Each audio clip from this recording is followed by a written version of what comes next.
नमस्कार शिक्षक साथियों, एक बार फिर से स्वागत है आपका चैनल चर्चा विद थीम में। साथियों, आज हम इस वीडियो में बात करने जा रहे हैं डीबीटी पे बच्चों के आधार के सत्यापन में आपको एक अत्यंत महत्वपूर्ण बिंदु जो कन्फ्यूजन की स्थिति क्रिएट किया हुआ है उसके विषय में। ठीक है बच्चों, ये समस्या ये है कि जब आप बच्चों का प्रेरणा पोर्टल अथवा डीबीटी पे न्यू रजिस्ट्रेशन कर दे रहे हैं, उसके बाद जब उसका अन्य विवरण भरने के संबंध में जब आप आगे बढ़ रहे हैं, जैसे मान लीजिए कि मैंने यहाँ पे एक बच्चे का लिया हुआ है, इसकी प्रवेश तिथि आप उसके प्रवेश पंजिका के अनुसार भर देंगे। और जब यहाँ पे 2 कॉलम बने हुए हैं, आधार कार्ड बना है या नहीं बना है। यदि नहीं बना है तो फिर आप उसमें नाम, जन्म तिथि, सारे विवरण आप अपने प्रवेश पंजिका या अपने अनुसार आप भर देते हैं। लेकिन जब आप आधार कार्ड बना है हाँ पे क्लिक करते हैं तो उसमें नाम, उसकी जन्मतिथि सारी जो है वो आधार कार्ड के अनुसार ही भरने को कहा जा रहा है। अब इसमें समस्या ये आ रही है कि कुछ अध्यापकों के द्वारा ये बताया जा रहा है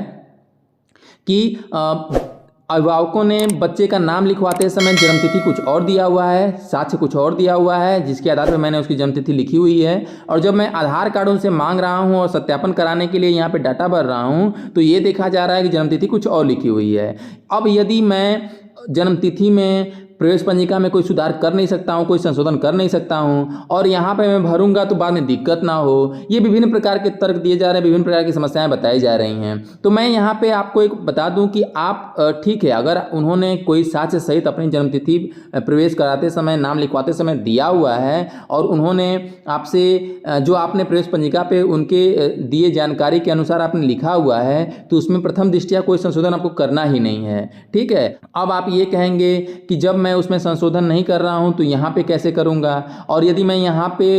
उनके आधार कार्ड के अनुसार लिख दे रहा हूं तो भविष्य में मुझे किसी प्रकार की दिक्कत ना हो, या मैं टीसी काटूंगा तो किस पे काटूंगा, क्योंकि मेरे द्वारा ही दोनों डाटा अलग अलग कैसे भर दिए गए हैं। ये सारी समस्याएं बताई जा रही हैं लोगों को। तो इसके संबंध में मैं आपको एक जानकारी दे दूं या एक बात मैं आपको बता दूं कि आप अगर इसमें पढ़ें छात्र छात्रा का नाम आधार कार्ड के अनुसार, क्योंकि यह आधार सत्यापन के लिए जानकारी भरी जा रही है। लेकिन हाँ, एक बिंदु अत्यंत आवश्यक है कि जो भी आप डीबीटी पे जब आप देख रहे हैं कि उनके आधार कार्ड में जन्मतिथि कुछ और है, प्रवेश पंजिका पे जन्मतिथि कुछ और है, तो आप उस अभिभावक को जरूर अपने पास बुलाइए, उनसे बात करिए कि देखिए आपने ये जानकारी दी थी तो मैंने ये लिखा था और आपने बिना मुझे अवगत कराए, बिना मुझसे जानकारी दिए अपने आधार कार्ड में ये जन्मतिथि कर ली है, तो ये आपकी गलती है, आप इसको संशोधन करवाइए।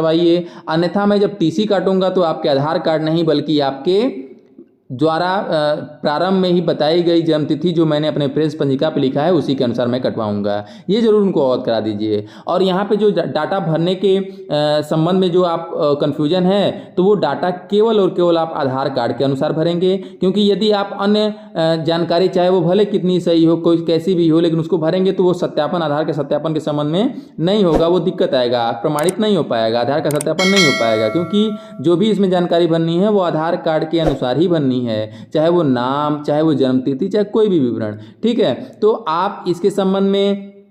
अगर आधार कार्ड पे जन्मतिथि अलग है, प्रवेश पंजिका पे अलग है, तो इसमें आप जन्मतिथि आधार कार्ड के अनुसार ही भरेंगे, लेकिन आप प्रवेश पंजिका पे कोई परिवर्तन नहीं करेंगे। ठीक है, उसमें वैसे ही रहने देंगे, क्योंकि ये आधार कार्ड के सत्यापन के लिए मांगी गई जानकारी है तो इसको आधार कार्ड के अनुसार ही भरेंगे, लेकिन आप अपने विभागीय जानकारी के रूप में उसी जन्मतिथि को प्रमाणित मानेंगे, इसके अनुसार उसको परिवर्तन, उसमें संशोधन नहीं करेंगे। ठीक है, तो उम्मीद है कि यह आज के वीडियो में दी गई जानकारी आपके लिए बहुत ही महत्वपूर्ण होगी, सहायक होगी। मिलते हैं अगले वीडियो में, तब तक के लिए नमस्कार शिक्षक साथियों।